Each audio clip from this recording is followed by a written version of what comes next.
Joseph to direct his face unto Goshen, and they came into the land of Goshen. And Joseph made ready his chariot and went up to meet Israel his father to Goshen, and presented himself unto him. And he fell on his neck and wept on his neck a good while. Now hold it there, Papa. That's a lot.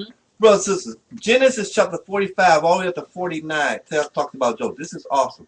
Now, what we're going to do is back some of this up with the book of Jasher. We got a foundation of here. Joseph woke his brothers up to who he was. Okay, they didn't know it. This powerful guy is our brother. He sent a decree, go get my father. And matter of fact, I ain't worried about y'all. Y'all upset or whatever. I'm not upset because I know what I was born to do. This is for awesome. You come to find out stuff later on in life. You got to go through something. But go get my father. Tell him come on in. Everybody, even Dana came. And when I think about that, just thinking about what Rachel said when she gave birth to him, my reproach, the Most High has removed my reproach. Isn't that what Joseph just did? He removed the reproach from all of his brothers. The Most High have removed. Look, the prophecy is on everything. It means something. Yeah, I think the characteristics clearly also mirror to us. They do mirror to us. The reproach is being removed from us. Well, brothers, look, they don't talk about Joseph and history in Egypt because they can't pinpoint it. Their calendars is off. The Egyptians' calendars, when they do they look Egyptian theology studies, they can't pinpoint certain pharaohs there because their calendars is off. Okay? But what we do is we look at history and we pinpoint the characteristics on people. We're going to bring up the comparison between Imhotep, which was a pharaoh or a vizier in Egypt, compared to Joseph. But we need to understand that Egypt will recognize him from their perspective. But what we're doing is we're going to pinpoint it and compare the similarities between Joseph's prophecy, what was prophesied over Joseph and everything that he did, versus what their perspective was about this King Imhotep. But before that, let's get ready to go into our book of Jasher. Yeah, we're going to read. It's going to be just a backup to what you read in Genesis prophets. Go to the book of Jasher, chapter 48. And you're going to read from chapter 48 to 51. Okay? We're going to see what little details that's in here. It's a lot. Even in the Bible, it's a lot. It's a lot of details.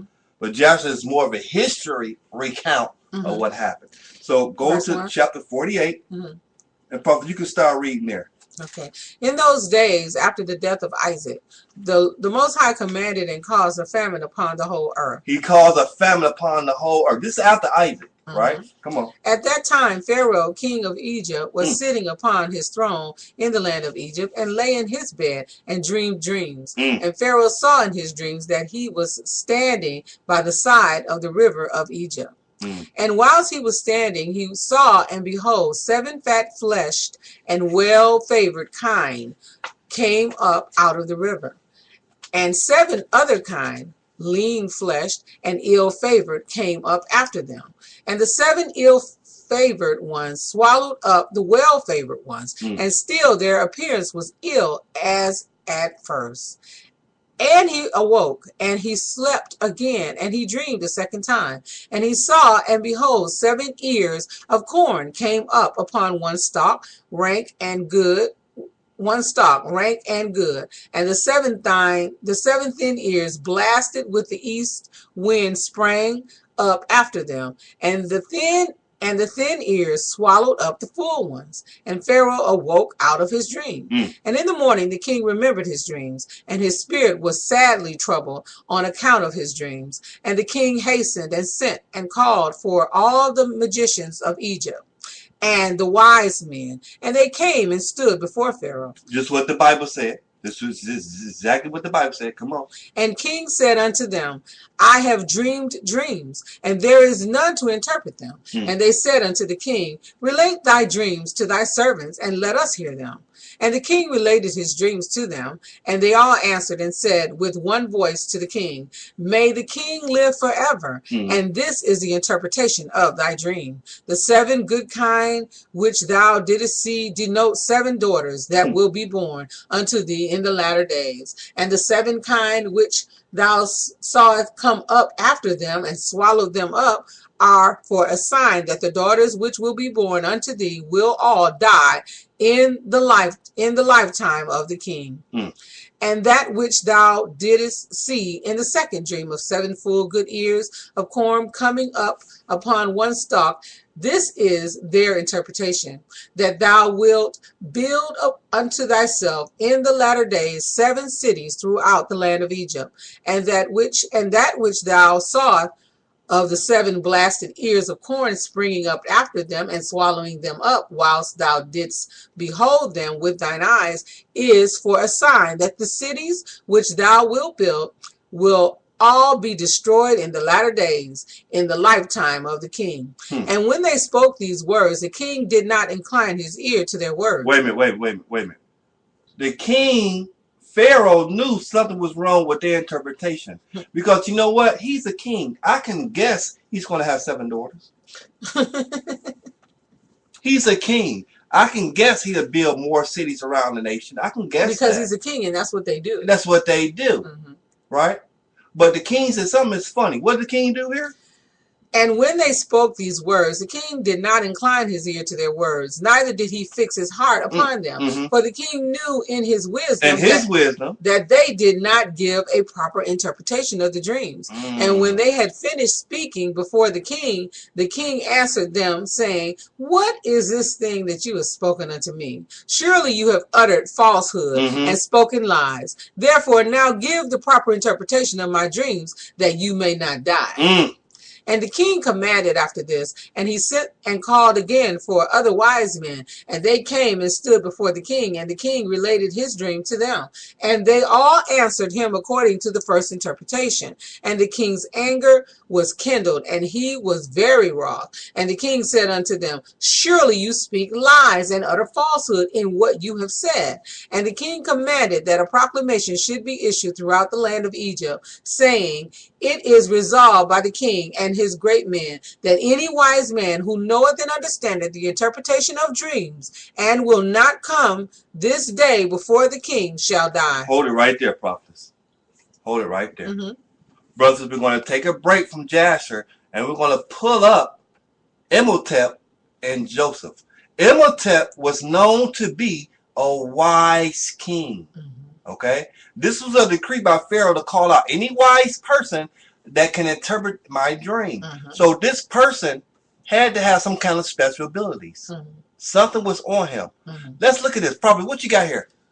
Were Joseph and Imhotep of Egypt the same man? Were Joseph and Imhotep of Egypt the same man? Let's look at the article here. Let's read this. One of the perennial ambitions of Christian Europeans throughout the centuries has been the verification of the Bible. Beginning with Eusebius in the 4th century, Christian writers sought to enlist the histories of Mesopotamia and Egypt to answer the attacks of those who view the Old Testament as fable, or even worse, as propaganda. Okay, now Eusebius was a reporter like Josephus for us. He was a reporter for Egypt. And many of the so-called Christian founding fathers referenced his writings and his listings on the 4th century.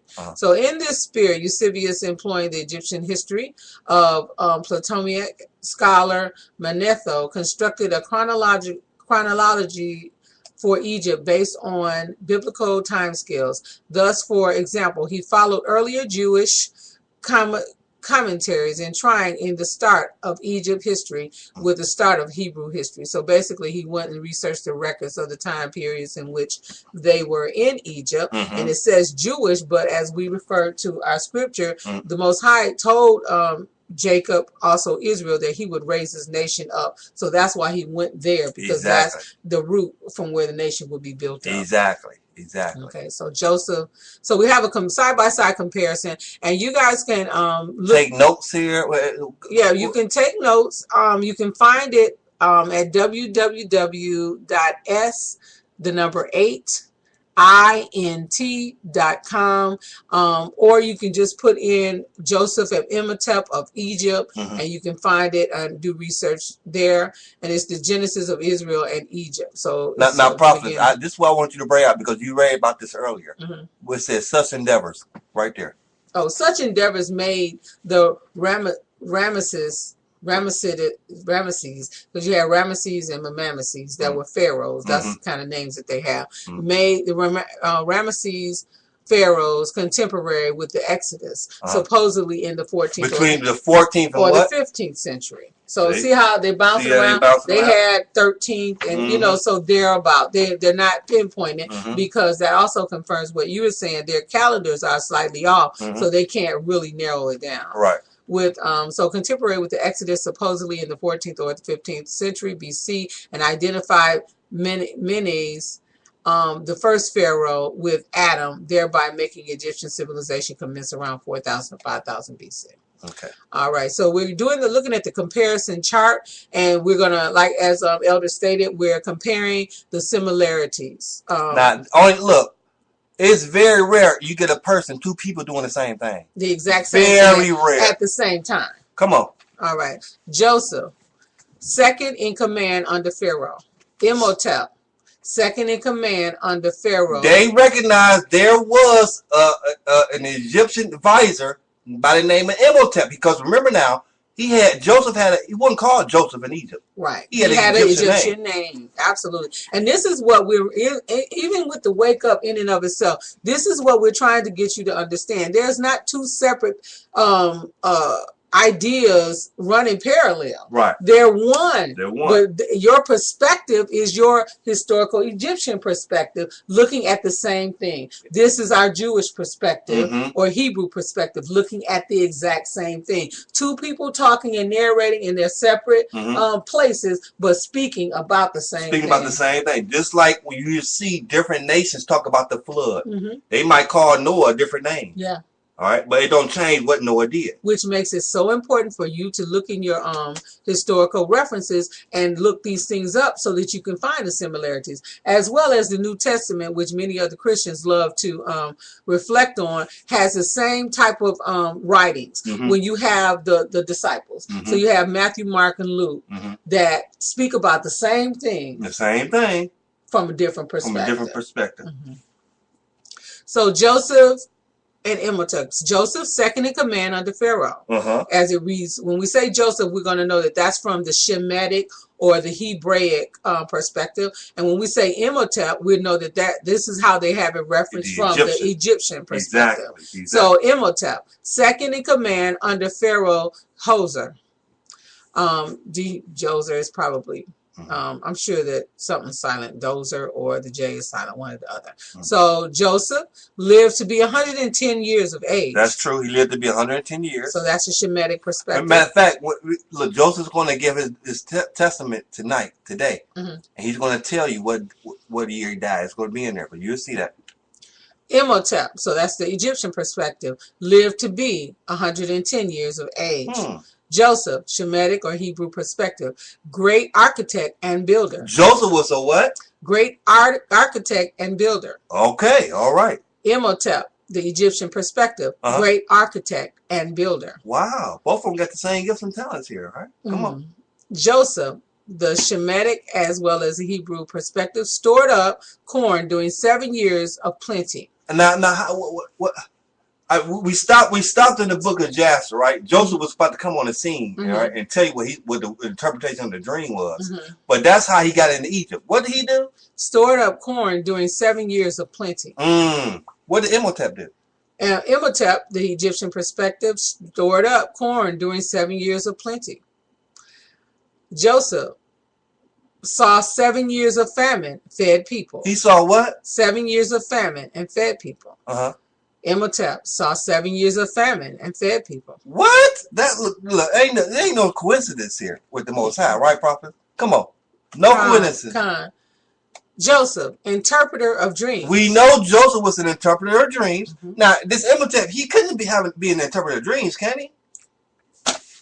Imhotep, interpreter of dreams. Imhotep, interpreter of dreams as well. Joseph built pyramids and palaces. Imhotep built the step pyramid and palaces. Joseph, Zaphanath Paaneah over physicians. That was a title he was given to be over physicians. He had knowledge about medicine and herbs and stuff like that, right? Imhotep was a physician. Joseph